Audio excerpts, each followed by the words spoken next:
వీక్షకులందరికీ స్వాగతం. భారత వాతావరణ శాఖ కీలక అప్డేట్ తెలియజేసింది. బంగాళాఖాతంలో మరో అల్పపీడనం ఏర్పడింది. ఇప్పటికే ఏర్పడిన అల్పపీడనం ఒరిస్సా, బెంగాల్ మీదుగా తీరం దాటింది. తాజాగా మరో అల్పపీడనం ఒరిస్సా సమీపంలో ఏర్పడింది.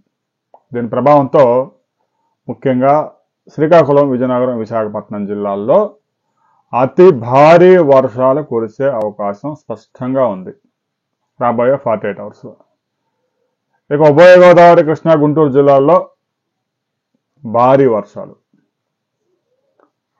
ఉత్తరాంధ్రలో అతి భారీ వర్షాలు, ఉభయ గోదావరి, కృష్ణా, గుంటూరు జిల్లాల్లో భారీ వర్షాలు. ఇక రాయలసీమ జిల్లాల్లో మోస్తరు నుంచి అక్కడక్కడ భారీ వర్షాలు నమోదయ్యే అవకాశం ఉంది. అమెరికాకు చెందిన వాతావరణ సంస్థ నోవా, భారత వాతావరణ సంస్థ ఇండియన్ మెట్రలాజికల్ డిపార్ట్మెంటు, అమరావతి వాతావరణ శాఖ శాటిలైట్ ఇమేజెస్ అన్ని స్టడీ చేసి బంగాళాఖాతంలో అల్పపీడనం ఏ క్షణంలోనైనా ప్రకటించే అవకాశం ఉంది. ఇప్పటికే స్పష్టత వచ్చింది, అల్పపీడనం ఏర్పడడం ఖాయమని. అధికారికంగా ఈరోజు మధ్యాహ్నం వచ్చే బులెటిన్లో ప్రకటిస్తారు. ఈలోగా మనం వీడియో పెట్టేలోగే ఆ యొక్క అప్డేట్ కూడా రావచ్చు. ఇక ఈ నెలలో సెప్టెంబర్లో ఆగస్టు కన్నా ఎక్కువ వర్షాలు కురవబోతా ఉన్నాయి అనేది ఆందోళన గురి చేస్తూ ఉంది. జూన్, జూలైలో తీవ్రమైన కరువు పరిస్థితులు, ఆగస్టులో మాత్రం 39% అధికంగా వర్షపాతం నమోదైంది. ఇక దేశంలో చాలా రాష్ట్రాలు అయితే వరద ముప్పులో ఉన్నాయి. జూన్, జూలైలో 36 నుంచి 45% దాకా లోటు వర్షపాతం నమోదైంది ఇటు తెలుగు రాష్ట్రాలు, 2 రాష్ట్రాల్లో. ఆగస్టులో మాత్రం వర్షాలు అనుకూలించి అధిక వర్షపాతాలు నమోదయ్యి వరదలు ముంచెత్తాయి. ఇక సెప్టెంబర్లో ఆగస్టును మించి వర్షాలు పడబోతా ఉన్నాయి. సెప్టెంబర్లో ఏర్పడే అల్పపీడనాలు వాయుగుండంగా మారబోతా ఉన్నాయి అనేది ఆందోళన కలిగిస్తూ ఉంది. ఇప్పటికే 3 జిల్లాల్లో ఆరెంజ్ అలర్ట్ ప్రకటించారు. మత్స్యకారులు కూడా సముద్రంలోకి వెళ్ళొద్దని చెప్పారు.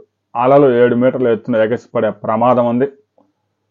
విజయనగరం, విశాఖపట్నం, శ్రీకాకుళం జిల్లాల్లో గడిచిన 24 గంటల్లో కూడా కొన్ని ప్రాంతాల్లో 7 నుంచి 7.5 సెంటీమీటర్ల అతి భారీ వర్షాలు నమోదయ్యాయి.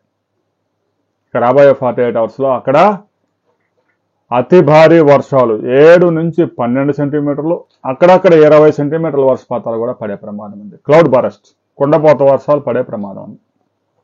ప్రజలంతా అప్రమత్తంగా ఉండాలి. ఇప్పటికే విపత్తు నిర్వహణ సంస్థ అధికారులను హెచ్చరికలు జారీ చేసింది. ఇక అన్ని శాఖలు కూడా సమీక్షలు నిర్వహిస్తూ ఉన్నాయి. రాబోయే 48 అవర్స్ ఆ 3 జిల్లాలు చాలా కీలకం. ఉభయ గోదావరి, కృష్ణా, గుంటూరు జిల్లాల్లో రాబోయే 48 అవర్స్లో భారీ వర్షాలు నమోదయ్యే అవకాశం ఉంది. 7 నుంచి 12 సెంటీమీటర్లు. 3 జిల్లాల్లోనూ అతి భారీ వర్షాలు, ఉభయ గోదావరి, కృష్ణా, గుంటూరు జిల్లాల్లో భారీ వర్షాలు. ఇక రాయలసీమ ప్రాంతంలో చాలా ప్రాంతాల్లో మోస్తరు వర్షాలు, 1-2 చోట్ల భారీ వర్షాలు.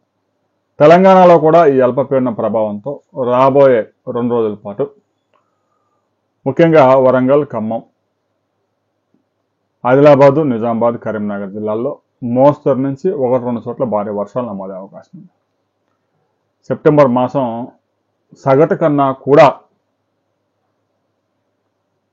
60 నుంచి 70% అధికంగా వర్షపాతం నమోదు కాబోతా ఉంది అనే రిపోర్ట్లు ఆందోళన కలిగిస్తాను. సహజంగా సెప్టెంబర్లో 13.7 సెంటీమీటర్ల సగటు వర్షపాతం నమోదు కావాలి.